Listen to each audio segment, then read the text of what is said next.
पितांबरी न वापरता फक्त या पाण्याने तांब्या पितळेची कितीही जुनी भांडी नव्यासारखी चमकवा. फक्त मोजून 1 मिनिटात घरामध्ये ठेवलेली तांब्याची आणि पितळेची भांडी ही आपल्या दैनंदिन वापरातील वस्तूंपैकी नसली तरी प्रत्येक घरात त्यांना एक वेगळंच आपल्या चॅनलला सबस्क्राईब कर आणि लिही श्री स्वामी समर्थ.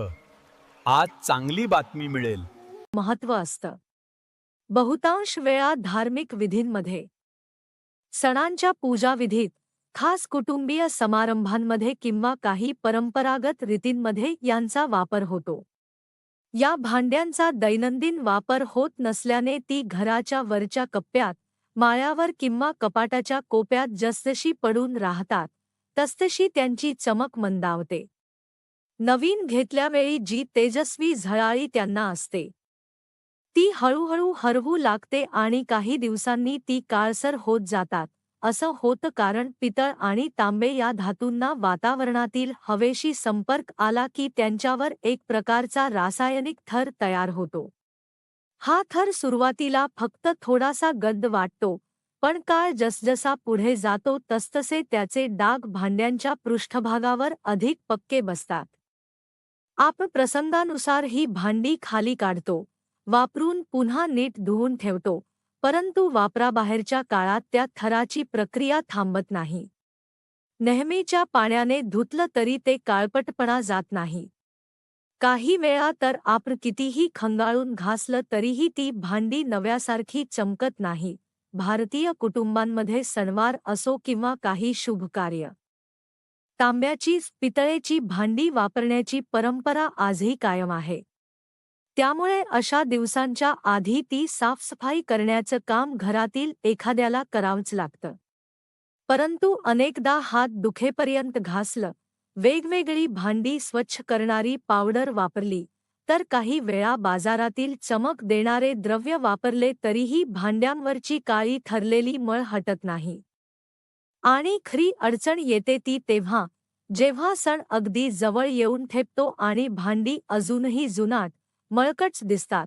बाजारात मिळणारी रासायनिक पावडर किंवा लिक्विड अनेक वेळा चांगले परिणाम देतात, पण काही भांड्यांवर जाड थर झालेला असतो, ज्यासाठी साधं घासून धुवून काहीच फरक पडत नाही. काही वेळा हे पदार्थ भांड्यांच्या पृष्ठभागाला खरवडतात, त्यांची अस्सल झळाळी कमी करतात आणि धातूची नैसर्गिक पिवळसर किंवा तांबडी चमक हरवते. त्यामुळे कितीही प्रयत्न केले तरी काही भांडी नेहमीच बोथट, काळी आणि जणू काही उघड करून ठेवायला लाज वाटावी अशी दिसू लागतात. अशा वेळी अनेकांना प्रश्न पडतो की भांडी अगदी सोप्या पद्धतीने, रासायनिक नुकसान करता आणि फार कष्टही घेता स्वच्छ करणं शक्य आहे का? याच प्रश्नाचं उत्तर एखाद्या छोट्याशा घरगुती टिपमध्ये दडलेलं असतं.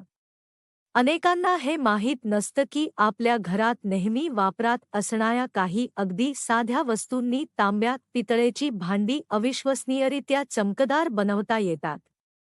अशीच एक पद्धत जी अत्यंत सोपी, सुरक्षित आणि परिणामकारक आहे ती म्हणजे मीठ, सायट्रिक ॲसिड आणि पाणी यांचा वापर. ही प्रक्रिया ऐकायला जितकी सोपी वाटते तितकीच प्रभावीही आहे.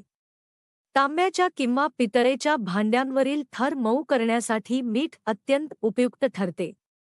मिठाची बारीक रचना पृष्ठभागावरील घट्ट बसलेला थर सैल करण्यास मदत करते. त्यावर सायट्रिक ॲसिड मिसळल्याने तयार होणारे मिश्रण धातूवरील काळपटपणा नैसर्गिकरित्या वितळवते. सायट्रिक ॲसिड हे स्वच्छता करण्यासाठी ओळखले जाणारे आणि सहज उपलब्ध होणारे पदार्थ आहे. हे ॲसिड भांड्यांवरील रासायनिक प्रतिक्रिया झाल्यामुळे तयार होणारे हिरवे, काळे किंवा तपकिरी डाग सहजपणे सोडवून देतं. या दोन्ही घटकांना एकत्र करून त्यामध्ये अर्धी वाटी कोमट पाणी घातलं की एक प्रकारचं जादुई द्रावण तयार होतं. पाण्यामध्ये मीठ आणि ॲसिड पूर्णपणे विरघळल्यानंतर हे मिश्रण दिसायला साधं असलं तरी त्याची स्वच्छता करण्याची ताकद प्रचंड असते. हे द्रावण बनवल्यानंतर त्याचा वापर करण्याची पद्धतही तितकीच सोपी आहे. भांड्यावर हे मिश्रण हलक्या हाताने स्क्रबरच्या साहाय्याने फिरवायचं आणि काही सेकंदांतच बदल जाणवू लागतो. आधी काळसर दिसणारी पृष्ठभाग हळूहळू उजळू लागते. स्क्रबरवरही काळी मळ निघून येताना दिसते आणि भांडे जसजसं घासलं जातं तसतशी त्याची मूळ झळाळी पुन्हा प्रकट होताना दिसते. सर्वात महत्त्वाचं म्हणजे या प्रक्रियेमध्ये कुठेही जोराने घासण्याची गरज लागत नाही. हळूवारपणे फिरवूनही भांडी चमकायला लागतात. यामुळे हातावर ताण येत नाही, भांड्याची नैसर्गिक पृष्ठभाग खरवडली जात नाही आणि वापरानंतर धातूचा रंगही बदलत नाही. ही पद्धत एवढी प्रभावी आहे की काही मिनिटांच्या आतच वर्षानुवर्षे वापरलेली अगदी मळलेली भांडीही नव्यासारखी उजळ आणि झळाळीदार दिसू लागतात.